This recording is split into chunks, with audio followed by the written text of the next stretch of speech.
میں نے اس کو سچ بتانے کا فیصلہ کر لیا کیونکہ اقرار تو میرے دل کو بھی نہیں آ رہا تھا۔ پھر میں نے اسے پوری کہانی کہہ سنائی۔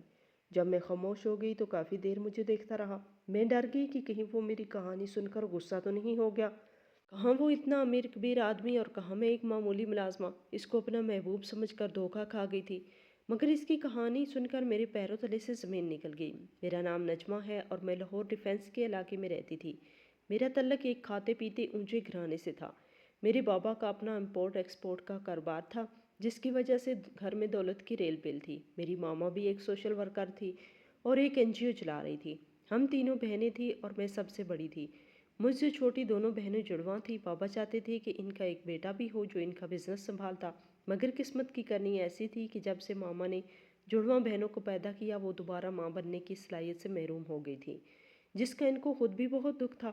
بابا کے پاس روپے پیسے کی کمی تو نہیں تھی، اس لیے انہوں نے ہر ممکن کوشش کی۔ وہ ماما کا علاج کروا سکتے تھے تاکہ ان کو بیٹا مل سکے، لیکن ایسا ممکن نہیں ہوا۔ بابا ماما کو ہر اچھے ڈاکٹر کے پاس علاج کے لیے لے کر گئے، مگر ہر طرف ان کو انکار ہی سننے کو ملا تھا۔ انہوں نے اپنی اسی خواہش کو پورا کرنے کے لیے ایک لڑکے کو اڈاپٹ بھی کرنا چاہا، مگر ماما نے اس بات سے انکار کر دیا تھا کہ وہ کسی بھی بچے کو اپنی اولاد سمجھ کر نہیں پال سکے گی۔ ماما نے کہا تھا کہ یہ بہت ہمت اور حوصلے والا کام تھا کہ کسی کے بچے کو اپنا بچہ سمجھ کر پیار دینا، اور ویسی محبت نہیں کر سکتی تھی کیونکہ ہم تینوں بہنوں سے بے تحاشا پیار کرتی تھی، اور ان کو ڈر تھا کہ کہیں ایسا نہ ہو ہماری وجہ سے کسی دن وہ اس اڈاپٹڈ لڑکے کے ساتھ کوئی ناانصافی کر بیٹھیں۔ اس بات پر ماما اور بابا کی کافی بحث بھی ہوئی، مگر جیت ماما کی ہوئی کیونکہ وہ بھی اپنی بات پر ٹھیک تھی اور بابا کو بھی مجبوراً اپنے بیٹے کی خواہش کو دل میں دبانا پڑ گیا۔ بابا نے بے شک اپنے بیٹے والی خواہش چھوڑ دی، لیکن وہ تب سے ہی ارادہ کر چکے تھے کہ مجھے ہی اپنا بیٹا بنائیں گے اور سارا بزنس میرے حوالے کریں گے۔ اسی لیے انہوں نے بچپن ہی سے مجھے باقی دونوں بہنوں سے زیادہ توجہ دی۔ میری ہر بات کو انہوں نے سب سے پہلے مانا اور پورا کیا۔ بابا نے ہمیشہ مجھے ہی دونوں بہنوں پر زیادہ فوقیت دی تھی کیونکہ میں تو تھی ہی جس نے کامیاب ہو کر ان کے بزنس سنبھالنا تھا۔ مجھے بھی اس بات پر بہت فخر محسوس ہوتا کہ بابا سب سے زیادہ پیار مجھے کرتے ہیں اور مجھے ہی زیادہ اہمیت دیتی ہیں۔ اسی وجہ سے بابا نے مجھے شروع سے ہی اپنے ساتھ بزنس میٹنگز میں لے کے جانا شروع کر دیا تھا۔ وہ مجھے چھوٹی چھوٹی چیزیں سکھاتے تھے، جیسے کہ بزنس کے معاملات کیسے طے کیے جاتے ہیں، مارکیٹ کے اتار چڑھاؤ پر نظر کیسے رکھی جاتی ہے اور کس طرح ایک اچھا معاہدہ کیا جاتا ہے۔ میں نے بچپن ہی سے ان باتوں پر غور کرنا شروع کر دیا تھا۔ جب میں نے گریجویشن مکمل کی تو بابا نے مجھے لندن بھیج دیا تاکہ میں بزنس کے متعلق مزید معلومات حاصل کر سکوں۔ ماما تب پہلی بار بابا سے کہنے لگی کہ انہوں نے مجھے کچھ زیادہ ہی سر چڑھا لیا تھا کیونکہ وہ میری ہر ضد اور ہر خواہش پوری کرتے تھے۔ ماما کا خیال تھا کہ میری پڑھائی مکمل ہونے کے بعد وہ عام لڑکیوں کی طرح میری بھی شادی کر دیں، مگر بابا تو میرے بارے میں کچھ اور ہی سوچ کے بیٹھے تھے۔ وہ مجھے ملک کی سب سے نامور بزنس وومین بنانا چاہتے تھے۔ میں بھی ان کا خواب اور ان کی خواہش پوری کرنے کے لیے دل سے محنت کر رہی تھی، مگر میں نہیں جانتی تھی کہ بابا اپنی خواہش میں اس حد تک سنجیدہ تھے کہ ان کو میری اپنی زندگی کی خوشی کی بھی کوئی پرواہ ہی نہیں تھی، اور اس بات کا اندازہ ہوتے ہوئے مجھے بہت دیر لگ گئی تھی۔ کاش مجھے اس بات کا اندازہ پہلے ہو گیا ہوتا کہ بابا کو صرف اور صرف اپنے بزنس سے ہی غرض تھی۔ وہ اپنے بزنس کے سامنے ان کو اپنی سب سے لاڈلی بیٹی کی خوشی بھی نظر نہیں آئی تھی۔ ماما نے بابا کو بہت بار کہا کہ وہ مجھے اپنے ساتھ بزنس میں اس حد تک نہ گھسیٹیں کہ میں زندگی کو بھرپور طریقے سے جینا ہی بھول جاؤں، مگر بابا نے بھی ماما کو صاف کہہ دیا کہ اگر انہوں نے بابا کو ایک بیٹا اڈاپٹ کرنے نہیں دیا تو پھر بیٹی پر تو وہ اپنی مرضی کی زندگی مسلط کر سکتے تھے، اور بابا ماما کی اسی بات پر خاموش ہو جاتی، اور ان کو زندگی میں پہلی بار اپنی محرومی کا احساس ہوا تھا، مگر وہ کچھ نہیں کر سکتی تھی، اسی لیے انہوں نے بابا کو ان کی حال پر چھوڑ دیا۔ وہ مجھے لندن بھیج رہے تھے اور لندن سے واپس آنے کے بعد ان کا سارا بزنس میں ہی سنبھالنے والی تھی، مگر اس وقت کوئی بھی نہیں جانتا تھا کہ لندن جانے کے بعد نہ صرف میری بلکہ ہم سب کی زندگی بہت بدلنے والی تھی۔ جب بابا نے مجھے لندن بھیج دیا تو میں لندن کی رنگینیوں میں ایک دم سے کھو گئی۔ مجھے محسوس ہونے لگا کہ میں صرف بزنس میں ہی گم ہو کر رہ گئی ہوں اور باقی زندگی جینا جیسے بھول ہی چکی ہوں، مگر مجھے بہت جلد یہ یاد آ گیا کہ بابا نے مجھے لندن صرف اور صرف کچھ وقت کے لیے ہی تو بھیجا تھا، اور اس کے بعد واپس جا کر مجھے سارا بزنس سنبھالنا تھا۔ میں نے لندن میں جتنا بھی وقت گزارا میں صرف یہ چاہتی تھی کہ اس وقت کو بھرپور طریقے سے انجوائے کر سکوں، اور تبھی میری ملاقات جنید سے ہوئی۔ وہ بھی بزنس کے سلسلے میں ہی لندن آیا ہوا تھا اور لندن سے واپس جا کر اپنا بزنس شروع کرنا چاہتا تھا۔ جنید میں اور مجھ میں صرف اس بات کا فرق تھا کہ وہ ابھی بزنس شروع کرنے والا تھا، جبکہ میں اپنے بابا کے بزنس کو مزید آگے بڑھانا اور پھیلانا چاہتی تھی۔ میری اور جنید کی ملاقات ایک بزنس میٹنگ میں ہی ہوئی تھی اور مجھے اس بات کا اندازہ بہت اچھا لگ رہا تھا۔ اس کے علاوہ بھی وہ ایک سلجھا ہوا اور ذہین لڑکا تھا۔ مجھے شروع سے ہی اچھی چیزوں کا اور اچھے انسانوں کی پہچان تھی، اسی لیے میں جان گئی تھی کہ جنید کا انتخاب میرے لیے بہت مناسب تھا۔ رفتہ رفتہ ہم دونوں مختلف میٹنگز میں ملنے لگے تھے اور ہماری دوستی ہو گئی تھی۔ تب جنید نے مجھے اپنے بارے میں سب کچھ بتایا تھا کہ وہ ایک متوسط سے گھرانے کا ایک عام سا لڑکا تھا، جبکہ مجھے تو وہ عام بالکل بھی نہیں لگا تھا۔ میرے لیے تو وہ بہت خاص بن گیا تھا اور مجھے اس کے ساتھ وقت گزارنا بہت اچھا لگا۔ جنید اپنی ماں کا اکلوتا سہارا تھا۔ وہ اپنے پیروں پر کھڑا ہو کر کچھ کرنا چاہتا تھا، اسی لیے وہ لندن سے بزنس کی ڈگری لینے آیا تھا، مگر میرا دل چرا کے لے گیا۔ ہم نے لندن میں جو دن اور جو شامیں گزاری وہ میری زندگی کی حسین ترین شامیں تھیں۔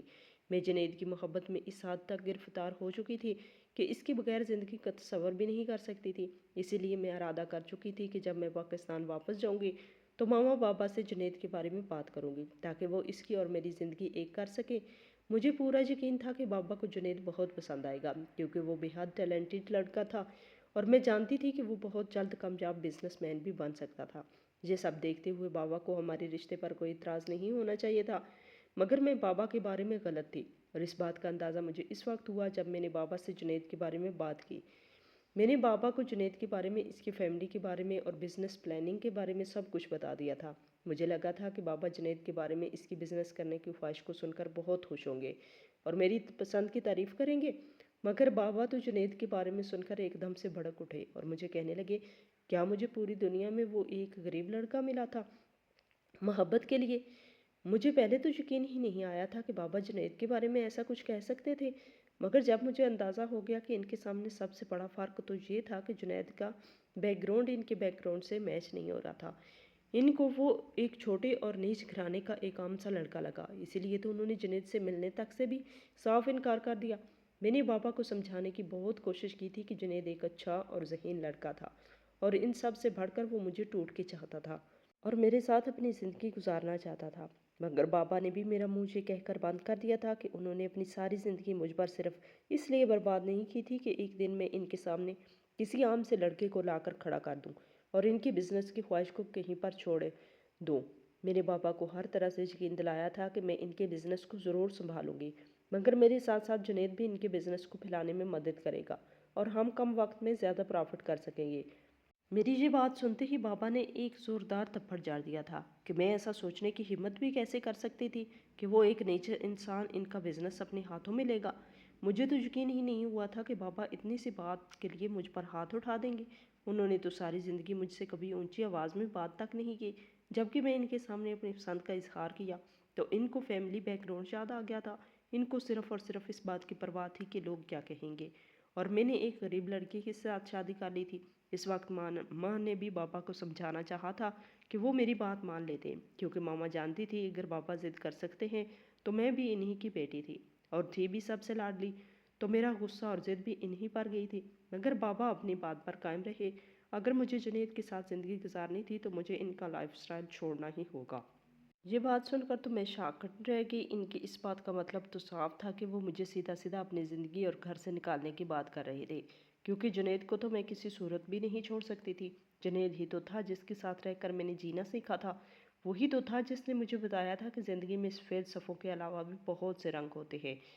اگر وہ میری زندگی میں نہ آتا تو مجھے زندگی تو بزنس کے بلیک اینڈ وائٹ فائلز میں ہی الجھ کر رہ جاتی تھی۔ میرے لیے وہ بہت مشکل لمحہ تھا۔ میں اپنے ماما پاپا کو چھوڑ نہیں سکتی تھی جنہوں نے مجھے زندگی میں آگے بڑھنا سکھایا تھا، مگر دوسری طرف جنید بھی تو تھا جس نے مجھے زندگی کو گزارنا نہیں بلکہ جینا سکھایا تھا۔ میں نے اس وقت اپنی زندگی کا سب سے مشکل فیصلہ لے لیا تھا اور وہ تھا جنید کے ساتھ رنگوں بھری زندگی کو جینا۔ بابا نے مجھے بہت دھمکایا تھا کہ جنید مجھے زندگی کی وہ ساری آسائشیں نہیں دے سکتا تھا جو بابا مجھے دیتے آئے تھے، مگر مجھے ان آسائشوں کی کوئی پرواہ ہی نہیں تھی جن میں زندگی کا کوئی مزہ ہی نہیں تھا۔ بابا کے گھر میں بے شک مجھے ہر آسائش اور سہولت ملی تھی، مگر جو مجھے جنید کے ساتھ لندن میں رہ کر زندگی گزارنے کا آیا تھا وہ ان آسائشوں سے کہیں بہتر تھا۔ ماما نے بھی مجھے روکنے کی اور بابا نے منانے کی بہت کوشش کی، مگر بابا کو اس وقت صرف اور صرف لوگوں کی پرواہ تھی کہ لوگ ان کو طرح طرح کی باتیں سنائیں گے کہ ان کی بیٹی نے کس طرح ایک غریب گھر کے لڑکے کو اتنی بڑی اور امیر فیملی کا داماد بنا دیا تھا۔ بابا نے مجھے میری بہنوں کے حوالے سے بھی ڈرانے کی کوشش کی تھی۔ کہ اگر میں بغاوت پہ اتر جاؤں گی تو میری چھوٹی بہنوں پر اس کا کیا اثر ہوگا، وہ بھی کل کو کسی ایرے گہرے کو لا کر گھر میں بٹھا دیں گی۔ مگر میں جانتی تھی کہ ان دونوں میں میرے جتنی ہمت اور طاقت نہیں تھی۔ وہ تو بابا کی مرضی کے بغیر اپنی زندگی کا کوئی فیصلہ نہیں کر سکتی تھی۔ وہ تو صرف میں ہی تھی جس کی شوق اور جس کی پسند سب سے زیادہ نرالی تھی۔ جنید نے مجھے سمجھانے کی کوشش کی تھی کہ میں اس کے لیے اپنے ماما اور بابا کو نہ چھوڑوں اور جہاں وہ کہتے ہیں وہاں پر شادی کر لوں، مگر میں جنید کے بغیر زندہ نہیں رہ سکتی تھی۔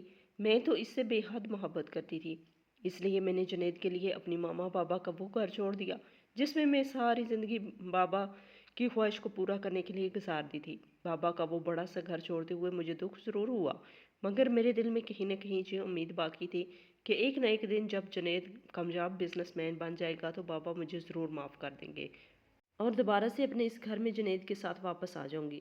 مگر یہ میری سب سے بڑی غلط فہمی تھی۔ میں نہیں جانتی تھی کہ آگے میری زندگی میں کیا ہونے والا تھا۔ میں نے جنید کے ساتھ نکاح کر لیا تھا اور اس کے چھوٹے سے سادہ سے گھر میں آ گئی تھی جہاں پر اس کی بوڑھی ماں اکیلی رہتی تھی اور جنید ہی ان کا واحد سہارا تھا۔ جنید کی امی ایک بہت زندہ دل عورت تھی۔ انہوں نے مجھے بہت محبت سے اور خلوص سے قبول کیا تھا۔ انہوں نے کبھی مجھے محسوس ہی نہیں ہونے دیا تھا کہ میں نے اپنے ماما بابا کی مرضی کے خلاف جا کر اپنی زندگی کا فیصلہ کیا تھا، بلکہ وہ تو مجھے بیٹیوں کی طرح چاہتی تھی اور مجھے اس گھر میں مکمل آرام دینے کی کوشش بھی کرتی تھی۔ جنید کے ابو ایک سرکاری آفیسر تھے، اسی لیے اب وہ ہی اپنی بوڑھی ماں کے ساتھ رہتا تھا اور خود سے کچھ کرنے کی کوشش میں لگا ہوا تھا۔ مجھے لگا تھا کہ بابا کا گھر چھوڑنے کے بعد میں اور جنید مل کر بہت بڑا بزنس کریں گے، مگر میں بھول گئی تھی کہ اس وقت میرے بابا ملک کے ایک جانے مانے بزنس مین تھے اور وہ اپنی ضد کے لیے کچھ بھی کر سکتے تھے۔ شروع کے چند دن میرے اور جنید کے بہت اچھے گزرے۔ ہم دونوں ساری دنیا کو بھول کر ایک دوسرے میں مگن ہو گئے تھے۔ میں جانتی تھی کہ جنید ایک بہت صحیح لڑکا تھا۔ وہ اپنی محنت سے بہت جلد ایک بہت بڑا بزنس کھڑا کر سکتا تھا اور مجھے لگتا تھا کہ تھوڑے سے انتظار کے بعد میں وہ ساری آسائشوں کو دوبارہ سے حاصل کر سکتی تھی جو کہ مجھے اپنے بابا کے گھر میں ملی ہوئی تھی۔ اسی لیے میں نے ہر قدم پر جنید کا ساتھ دیا تھا۔ جنید کو ایک بزنس شروع کرنے کے لیے کسی کے ساتھ بہت اچھی پارٹنرشپ چاہیے تھی اور لندن جانے سے پہلے وہ بہت سے بزنس مینز کے ساتھ اس بارے میں بات کر کے گیا تھا۔ بہت سے لوگ اس کے ساتھ پارٹنرشپ کرنے کے لیے تیار بھی تھے۔ جب جنید نے بزنس کے لیے گھر سے قدم نکالا تو ہر ایک نے اس کو منع کر دیا تھا۔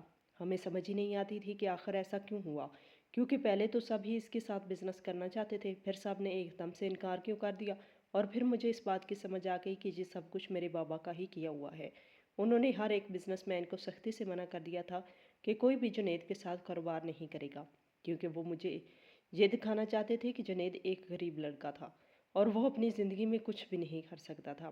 وہ سب کچھ اس لیے کر رہے تھے تاکہ جنید مجھے وہ ساری سہولیات نہ دے سکتا جن کی میں عادی تھی، اور جب جنید میری ضروریات پوری نہ کر سکتا تو میں خود ہی جنید کو چھوڑ کر ان کے پاس چلی جاتی اور ان کے سامنے اس بات کا اقرار کر لیتی کہ ان کی بات نہ مان کر میں نے جو فیصلہ کیا تھا وہ زندگی کا غلط فیصلہ تھا، اور مجھے اپنی غلطی کا احساس تھا جو میں ان کے پاس واپس چلی گئی تھی۔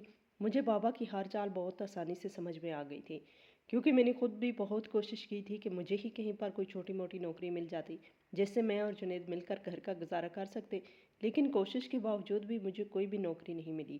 میں جس بھی جگہ جاتی ہر کوئی مجھے انکار کر دیتا۔ میں حیران تھی کہ مجھے تو سب جانتے تھے، میرے بابا سے بھلا کون واقف نہیں تھا، اس کے باوجود بھی مجھے کوئی کام دینے کو تیار نہیں تھا۔ میں نے بڑی بڑی کمپنیوں کو چھوڑ کر چھوٹی چھوٹی کمپنیوں میں نوکری کی تلاش کرنا شروع کر دی تھی اور جنید کو بھی یہی مشورہ دیا تھا کہ فی الحال وہ بزنس کرنے کا ارادہ بدل دے اور کوئی چھوٹا موٹا کام کر لے جس سے ہم اپنے گھر کا گزارا تو کر سکیں، مگر کوشش کے باوجود ہمیں کوئی کام ہی نہیں ملا تھا۔ مجھے تو رہ رہ کر بابا پر غصہ آ رہا تھا کہ آخر جب انہوں نے مجھے اپنی زندگی سے اور اپنے گھر سے نکال ہی دیا تھا تو میری زندگی میں اتنا دخل کیوں دے رہے تھے۔ جب وہ میرے ساتھ ہر قسم کا تعلق ختم کر ہی چکے تھے تو پھر مجھے اپنی زندگی سکون سے جینے کیوں نہیں دے رہے تھے۔ مگر میں جنید کے ساتھ پھر بھی خوش تھی، کیونکہ میں نے کبھی بھی مجھے اس قسم کا کوئی تانا نہیں دیا تھا کہ میرے بابا کی وجہ سے اس کی زندگی مشکل ہو گئی تھی۔ میں تو ایک عالیشان زندگی گزار کے آئی تھی، مگر جنید کے ساتھ میں نے جس زندگی کی شروعات کی تھی میرے لیے وہ بھی پہلے کی زندگی سے بہتر تھی، کیونکہ جنید مجھے ٹوٹ کے چاہتا تھا اور اس سے جتنا ہو سکتا تھا وہ میری خواہشات اور ضرورتوں کو پورا کیا کرتا تھا۔ جب ہمیں کہیں پر کوئی کام نہ ملا تب جنید نے تھک ہار کر محنت والے کام کرنا شروع کر دیے تھے، اور کبھی کسی سٹور پر سیلز مین کا کام کرتا اور کبھی کسی جگہ چوکیداری کا کام کرنے لگ جاتا۔ اس کو جہاں بھی جو بھی کام ملتا وہ 2 وقت کی روٹی کے لیے ہر کام کرنے کے لیے تیار تھا، کیونکہ میں اس کے ساتھ تھی اور مجھے بھی اس کے سوا اور کچھ نہیں چاہیے تھا۔ ہماری زندگی خوشیوں سے بھری ہوئی تھی۔ بے شک ہمارے حالات دن بدن خراب ہوتے جا رہے تھے، مگر ہم ایک دوسرے کے ساتھ بہت خوش تھے اور اتنا کما لیتے تھے کہ 2 وقت کی روٹی کھا سکتے تھے۔ تبھی میری زندگی میں ایک نئی خوشی شامل ہو گئی تھی جب شادی کر کے 1 سال بعد ہم دونوں کے ہاں ایک بیٹا پیدا ہوا۔ اس ننھے سے علی شیر کو پا کر میں اور جنید بہت زیادہ خوش تھے۔ ہم بے شک غربت کی زندگی گزار رہے تھے، مگر ہم دونوں ہر حال میں خوش تھے، کیونکہ ہم دونوں ایک دوسرے کو ٹوٹ کر جاتے تھے اور مجھے یہ یقین تھا کہ ایک نہ ایک دن ہم دونوں بابا کو منانے میں کامیاب ہو ہی جائیں گے۔ آخر میں ان کی سکی بیٹی تھی، وہ کب تک مجھ پر اتنا ظلم ڈھا سکتے تھے؟ ایک نہ ایک دن تو وہ مجھے بے بس دیکھ کر مان ہی جاتے اور مجھے اور جنید کو قبول کر لیتے۔ جب علی شیر کچھ بڑا ہوا تب میری زندگی میں ایک نیا طوفان آ گیا، جس کے بارے میں نے کبھی سوچا ہی نہیں تھا۔ میں تو اپنی زندگی کو پہلے سے بہتر کرنے کے خواب دیکھ رہی تھی، مگر میں نہیں جانتی تھی کہ میری زندگی میرے مطابق چلنا بھول چکی تھی اور اب مجھے ایک نئی آزمائش میں ڈالنے والی تھی۔ اس روز میں کچن میں کھانے کی تیاری میں مصروف تھی جب مجھے خبر ملی کہ جنید کا ایک بہت بڑا ایکسیڈنٹ ہوا تھا اور محلے کے ہی کچھ لوگوں نے آ کر بتایا کہ جنید کو زخمی حالت میں اسپتال لے کے جایا گیا، جہاں پر اس کی زندگی خطرے میں تھی۔ یہ خبر سن کر تو مجھے کوئی ہوش ہی نہیں رہا تھا۔ میں نے ننھے علی شیر کو اٹھایا اور جنید کی امی کو حوصلہ دیتے ہوئے اسپتال چڑھ پڑی تھی۔ میرا قدم قدم بھاری ہو رہا تھا، مجھے ایسا لگ رہا تھا جیسے میری ساری زندگی میری ہتھیلی سے کوئی کھینچ کے لے کے جا رہا ہے۔ جب میں اسپتال پہنچی تو تبھی ایک بری خبر میری منتظر تھی۔ مجھے بتایا گیا تھا کہ جنید مجھے ایک چھوٹے بچے کے ساتھ تنہا چھوڑ کے چلا گیا تھا۔ وہ اب زندہ نہیں رہا کیونکہ اس کی چوٹیں بہت شدید تھیں اور اس کا بچانا ناممکن تھا۔ یہ خبر سنتے ہی اس کی امی کو بھی ہارٹ اٹیک ہوا تھا۔ جب مجھ سے ہی جنید کی موت کا صدمہ برداشت نہیں ہو سکا تو وہ تو پھر ماں تھی، جن کا وہ اکلوتا بیٹا تھا اور ان کی ساری زندگی کی کمائی تھی۔ وہ بھلا کیسے اتنی بڑی خبر کو برداشت کرتی؟ اسی لیے جنید کے ساتھ ساتھ وہ بھی اسی لمحے دنیا سے رخصت ہو گئی تھی۔ میرے تو ہاتھ پاؤں ہی پھول چکے تھے۔ میں نے تو جنید کو دیکھا بھی نہیں تھا اور اس کی امی کو دنیا چھوڑ کر جاتے دیکھ کر میرا دل چاہا تھا کہ میں بھی خود کو ختم کر لوں، مگر مجھے ننھے شیر علی کے لیے زندہ رہنا تھا۔ ایک وہی تو تھا میرے پاس جنید کی نشانی کے طور پہ۔ میں نے بہت ہمت کی اور جنید کے اسی دوست کے ساتھ گھر واپس آ گئی جس نے ہمیں جنید کے ایکسیڈنٹ کی خبر دی تھی، مگر حال ہی گھر کو دیکھتے ہی چکرا کر گر پڑی تھی اور 4 دن بے ہوش رہنے کے بعد جب مجھے ہوش آئی تو جنید اور اس کی امی کی آخری رسومات ادا کر دی گئی تھی۔ میں خوب چیخ چیخ کر رو رہی تھی کیونکہ میں ان دونوں کو آخری بار دیکھ بھی نہیں سکی تھی۔ میری ساری دنیا ایک جھٹکے میں ہی جیسے اندھیر ہو گئی تھی اور میں جو اپنے بابا کا گھر چھوڑتے وقت بہت مضبوط تھی، ایک دم سے ٹوٹ کے بکھر گئی تھی۔ تب میرے پاس اس کے سوا اور کوئی چارہ نہ تھا کہ میں بابا کے گھر واپس چلی جاتی، کیونکہ میں اکیلی علی شیر کو نہیں سنبھال سکتی تھی۔ کوئی مجھے سنبھالنے والا ہوتا تو میں علی شیر کو سنبھال پاتی، مگر بابا کے گھر پہنچ کر انہوں نے میرے سامنے ایک نئی آزمائش رکھ دی تھی کہ اگر میں جنید کے بچے کو چھوڑ دوں گی تب بھی وہ مجھے اپنائیں گے۔ میں بھلا ان کی بات کیسے مان سکتی تھی؟ جنید تو میری زندگی تھا اور علی شہر میں میری جان بستی تھی۔ اپنی زندگی سے تو ہاتھ دھو بیٹھی تھی تو اپنی جان کو اپنے ہاتھوں کیسے گنوا سکتی تھی؟ مجھے لگا تھا کہ بابا میری حالت دیکھ کر ہی مجھ پر رحم کر لیں گے، مگر انہوں نے مجھے گھر کے دروازے سے نا امید لوٹا دیا تھا اور میں اپنی ننھی جان کو اپنے ساتھ لیے واپس اسی دہلیز پہ آ گئی جہاں میں نے جنید کے ساتھ مل کر حسین زندگی کے خواب دیکھے تھے، مگر ان کی بنیادیں مضبوط ہونے سے پہلے ہی مجھے تنہا چھوڑ گیا۔ میں اس خالی گھر میں کھڑی سوچتی رہی کہ اب کیا کروں، کیونکہ جنید ہی تھا جو 2 وقت کی روٹی کے لیے محنت مشقت کرتا تھا۔ بات یہ نہیں تھی کہ میں محنت مشقت نہیں کر سکتی تھی، کر تو میں بھی سکتی تھی، مگر پھر علی شیر کو کون دیکھتا، اس کو کون سنبھالتا؟ میں اس کو کس کے پاس چھوڑتی، کسی کے حوالے کر کے محنت کرتی؟ میرے پاس کوئی ایسا راستہ تھا ہی نہیں جس سے میں علی شیر کا مستقبل محفوظ کر سکتی۔ مجھے اس وقت لگتا تھا جیسے میں ایک ظالم ماں بن رہی تھی جو اپنے بچے کو بوجھ سمجھنے لگی تھی، کیونکہ میں مجبور ہو گئی تھی۔ مگر اس سے پہلے کہ میں کوئی غلط فیصلہ لیتی مجھے جنید کے ہی ایک دوست نے ایک بڑی سی کالونی کے بارے میں بتایا تھا۔ اگر میں وہاں چلی جاؤں تو ہو سکتا تھا کہ مجھے کوئی ایسا کام مل جائے جس سے میرا اور علی شیر کا گزارا ہو جاتا۔ علی شیر کو اپنی گود میں اٹھایا اور اس کالونی کی طرف چل پڑی تھی، کیونکہ مجھے علی شیر کے لیے زندہ رہنا تھا۔ اس معصوم کا تو ان سب میں کوئی قصور نہیں تھا۔ جو کچھ بھی ہوا تھا ایک بڑی کالونی تھی جہاں پر بڑے بڑے گھر بنے ہوئے تھے۔ ان گھروں کو دیکھ کر میری آنکھیں آنسوؤں سے بھر گئی، کیونکہ میرا بھی ایک ایسا ہی گھر تھا، مگر میں نے اپنے آنسو صاف کر لیے تھے کیونکہ اب مجھے ان بڑے گھروں کی حسرت نہیں رہی تھی۔ وہ تو بہت پہلے دم توڑ چکی تھی۔ بہت مشکل سے مجھے اس کالونی کے کچھ بنگلوں پر ملازمہ کا کام ملا تھا۔ میرا دل ٹوٹ گیا تھا۔ میرے پاس اتنی بڑی بڑی ڈگریاں تھیں، میں ایک امیر بزنس مین کی بیٹی تھی، مگر اس کے باوجود 2 وقت کی روٹی کے لیے مجھے ان بنگلوں پر ملازمہ بننا رہا تھا اور یہ سب صرف اور صرف میرے باجباؤ کی وجہ سے ہوا تھا، مگر میں اپنے بیٹے کے لیے وہ سب قبول کر لیا تھا جس کے بارے میں نے کبھی سوچا بھی نہیں تھا۔ مجھے اس کالونی میں کام کرنے کا یہ فائدہ ہوا تھا کہ اسی کالونی میں ملازموں کو لیے کچھ کوارٹر بنے ہوئے تھے اور جو ملازم دور سے آتے تھے وہیں پہ رہتے تھے۔ تب میں نے جنید کے گھر کو ہمیشہ کے لیے بند کر دیا تھا اور علی شیر کو لے کر وہاں ہی ایک کمرے والے چھوٹے سے سرونٹ کوارٹر میں رہنے لگی تھی۔ میرے لیے تو یہ کسی نعمت سے کم نہیں تھا، کیونکہ بہت عرصے بعد میں نے بے فکر ہو کر علی شیر اور اپنے لیے 2 وقت کی روٹی کا انتظام کر لیا تھا، اور ساتھ ہی مجھے رہنے کے لیے ایک محفوظ مقام بھی مل گیا تھا۔ مجھے انہی سرونٹ کوارٹرز میں رہتے ہوئے ایک کے بعد 2 سال گزر گئے اور میں علی شیر کے ساتھ خوشی خوشی زندگی گزارنے لگی۔ میں جنید کے بغیر رہنا سیکھ رہی تھی، مگر اس روز میری آنکھوں کے سامنے میرا سارا ماضی ایک بار پھر تازہ ہو گیا۔ اس روز ایک بنگلے پر دعوت تھی، کیونکہ اس بنگلے کا مالک واپس آ رہا تھا اور کالونی کے زیادہ تر ملازم وہاں ہی اکٹھے ہوئے تھے۔ میں بھی علی شیر کو باقی بچوں کے ساتھ کھیلتا چھوڑ کر اپنے کاموں میں لگ گئی۔ مجھے اس کالونی میں 2 سال گزر گئے تھے، اس لیے آس پاس کے سب ملازموں سے میری الیک سلیک ہو گئی تھی اور میں علی شیر کے باقی بچوں کے ساتھ کھیلنے کے لیے بھیج دیا کرتی تھی۔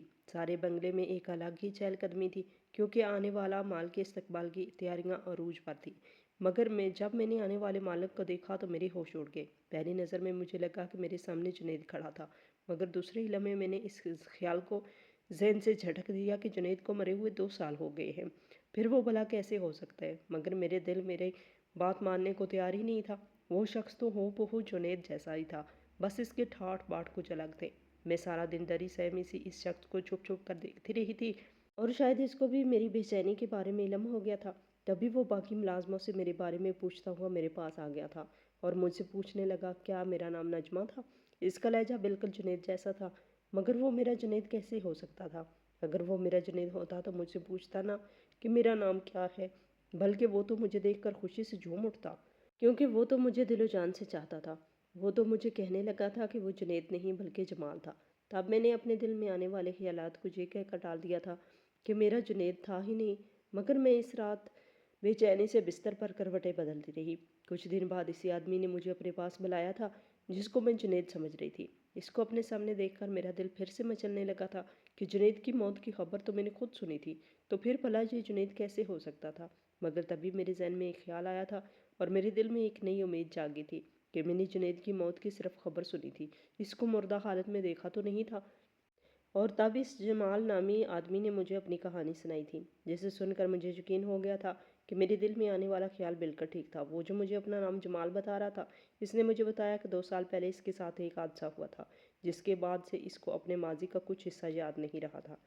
ہوش آیا تو اس نے خود کو ایک بڑے امیر آدمی کے گھر میں دیکھا۔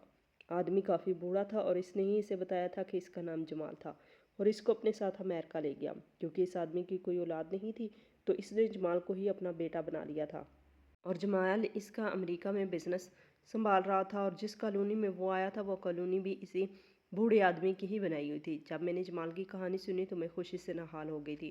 مجھے یقین ہی نہیں آیا تھا کہ دنیا میں معجزے بھی ہوتے ہیں۔ میرا جنید مجھے واپس مل گیا تھا۔ مجھے لگا جیسے میری کھوئی ہوئی دنیا مجھے واپس مل گئی تھی۔ میں نے جمال کو اپنی اور اس کی وہ پرانی تصویریں دکھائی تھی جس میں ہم دونوں ایک ساتھ تھے، اور پھر علی شیر کے بارے میں بھی اسے بتایا تھا۔ میری سب باتیں سن کر اس کی آنکھیں آنسوؤں سے بھر گئی اور میرے سامنے رونے لگا تھا کہ اسے تو کچھ بھی یاد نہیں تھا، مگر میرے پاس موجود تصویریں اور علی شیر کو دیکھ کر اسے یقین ہو گیا تھا کہ میں جھوٹ نہیں بول رہی تھی۔ علی شیر کو گلے لگاتے میں نے محسوس کیا تھا کہ جنید کے چہرے سے وہ اجنبیت چند لمحے کے لیے غائب ضرور ہوئی تھی جو میں نے پہلی نظر میں محسوس کی تھی۔ جنید بھی مجھ سے کئی بار کہتا تھا کہ اس نے علی شیر سے ایک ایسی مہک آتی ہے جسے اس کے وجود کا حصہ ہو، اور میں اس کی یہ بات سن کر دل سے مسکرا اٹھتی ہوں، کیونکہ وہ ٹھیک ہی تو کہتا ہے۔ آج مجھے اور جنید کو ایک ساتھ 2 سال گزر گئے ہیں۔